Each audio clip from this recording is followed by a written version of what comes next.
নমস্কার বন্ধুরা, আশা করি আপনারা সবাই ভালো আছেন। আমরা সবাই ভালো আছি। তো বন্ধুরা দেখতেই পাচ্ছেন আজকে কিন্তু একটা খুবই মজাদার মাছ নিয়ে এসেছি। তো এটা কিন্তু আমাদের একদম লোকাল তোরসা নদীর টাটকা মাছ, বৈরালি মাছ।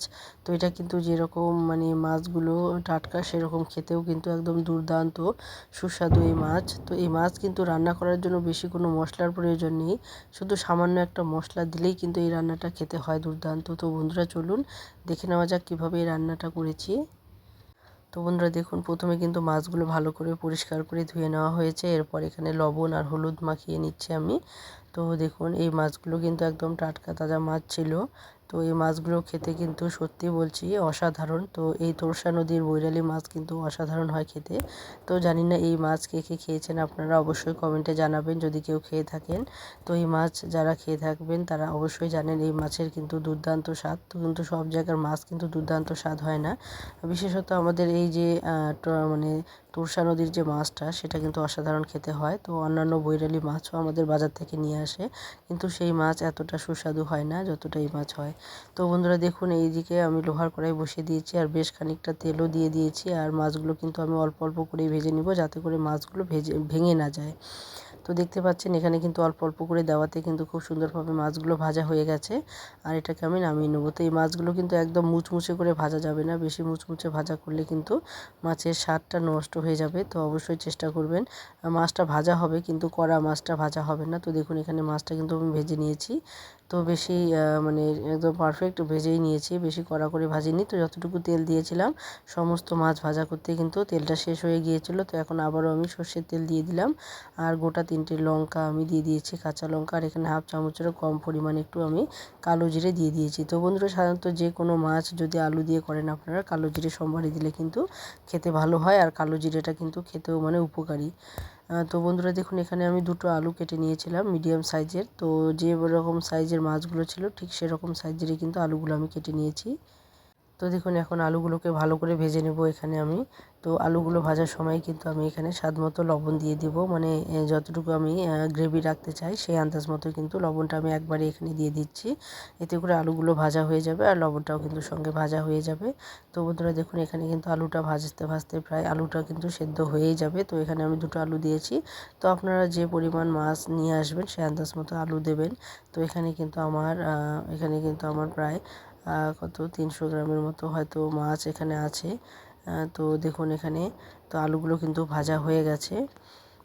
তো মাছের যে পরিমাণটা সেই আন্দাজ মতো কিন্তু আলুগুলো দেবেন, তাহলে খেতে বেশ ভালো লাগবে। তো দেখুন এখানে কিন্তু আমি দিয়ে দিয়েছি 1 চামচ পরিমাণ আদা বাটা। তো বলেছিলাম যে খুবই সামান্য একটা মশলা যেটা দিলেই কিন্তু এই মাছটা খেতে দুর্দান্ত হয়। তো এখানে অন্য কোনো মশলা দেওয়ার প্রয়োজন নেই। তো আলু ভাজতে ভাজতে কিন্তু আমি একটা টমেটো এখানে দিয়ে দিয়েছি, আপনারা দেখেছেন। সেটা আমি বলতে একটু লেট করেছি। তো আলুর সঙ্গে কিন্তু টমেটোটা হালকা একটু ভেজে নিয়েছি। এরপর এক এক করে আমি কিন্তু 1 চামচ আদা আর এখানে সামান্য পরিমাণ হলুদ, হালকা হলুদ আমি কিন্তু এখানে দিয়ে দিয়েছি। তো এখানে কিন্তু কোনো কাশ্মীরি লঙ্কার গুঁড়ো দেওয়ার কোনো প্রয়োজন নেই, কারণ এই কালারটা কিন্তু হালকাই বেশি ভালো লাগে। তো বন্ধুরা দেখতেই পাচ্ছেন এখানে কিন্তু আমি আদা আর হলুদ দিয়ে একটুখানি ভালো করে কষিয়ে নিচ্ছি। এতে করে কিন্তু এই মশলাটা ভালো করে কষানো হয়ে যাবে আর খেতেও কিন্তু দুর্দান্ত হবে। তো আলুটা কিন্তু পুরোপুরি এখানে সেদ্ধ হয়ে গিয়েছে। তো এখন আমি এখানে দিয়ে দিচ্ছি 1 গ্লাস পরিমাণ জল। তো এখানে কিন্তু আরও একটু জল আমি দিয়ে দেবো। তো যেহেতু আমার মাছের পরিমাণটা একটু বেশি আছে, তো যতটুকু মাছ দেওয়ার পর আর কি গ্রেভি রাখবো সেই আন্দাজ মতো কিন্তু জল এখানে দিয়ে দেবো। আর এই জলটাকে কিন্তু প্রথমে ভালো করে ফুটিয়ে নিতে হবে। তো বন্ধুরা দেখতে পাচ্ছেন এই যে মাছগুলো আছে, এই মাছগুলো কিন্তু আমি এখন এখানে দিয়ে দেবো। তো এই জলটা ফুটানো অবধি অপেক্ষা করতে হবে। তো দেখুন মাছগুলো কিন্তু দেওয়ার আগে কিন্তু জলটাকে ভালো করে আমি 1 থেকে 2 মিনিটের মতো জাল করে নিয়েছি। তো প্রায় মোটামুটি কিন্তু একদম জাল হয়ে গেছে পারফেক্টলি। এখন আমি মাছটাকে দিয়ে 1 মিনিটের মতো বা 1.5 মিনিটের মতো কিন্তু একটু হালকা জাল করে নিব, যাতে করে মাছটা খুব সুন্দরভাবে কিন্তু এই ঝোলের সঙ্গে মিশে যাবে আর এটা খেতেও কিন্তু দুর্দান্ত হবে। তো বন্ধুরা দেখতেই পাচ্ছেন এখানে কিন্তু মাছগুলো আমি পুরোপুরি দিয়ে দিয়েছি। আর এখন আমি এখানে দিয়ে দেবো কিছু পরিমাণ ধনেপাতা। তো এখানে ধনেপাতাটা আমি কুচি করে আগেই কেটে রেখে দিয়েছি। তো আমি এখানে বেশি ধনেপাতা দিচ্ছি না, অল্প একটু ধনেপাতা দিলেই কিন্তু এখানে হয়ে যাবে। তো দেখতে পাচ্ছেন তো এই ধনেপাতাতে কিন্তু এই যে মাছ আছে, মাছের পরিমাণটা আছে, এতে কিন্তু খুব সুন্দরভাবে কিন্তু একটা গ্রেভি তৈরি হয়ে যাবে আর ঘ্রাণটাও খুব সুন্দরভাবে ছড়িয়ে পড়বে।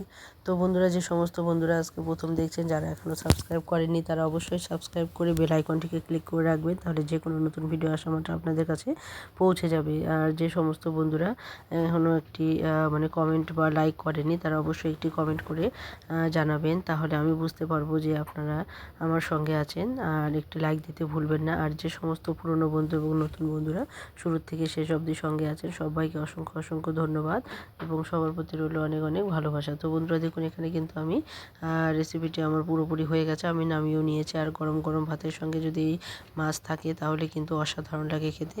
তো অবশ্যই বলবো বন্ধুরা, যারা এখনও এই মাছ খাননি তারা অবশ্যই একবার হলেও ট্রাই করে দেখবেন, আশা করি আপনাদের খেতে ভালো লাগবে। তো বন্ধুরা আজকে এখানে শেষ করে দিচ্ছি, আবারও চলে আসবো নতুন কোনো রেসিপি নিয়ে। ততক্ষণে সবাই ভালো থাকবেন, সুস্থ থাকবেন, টাটা।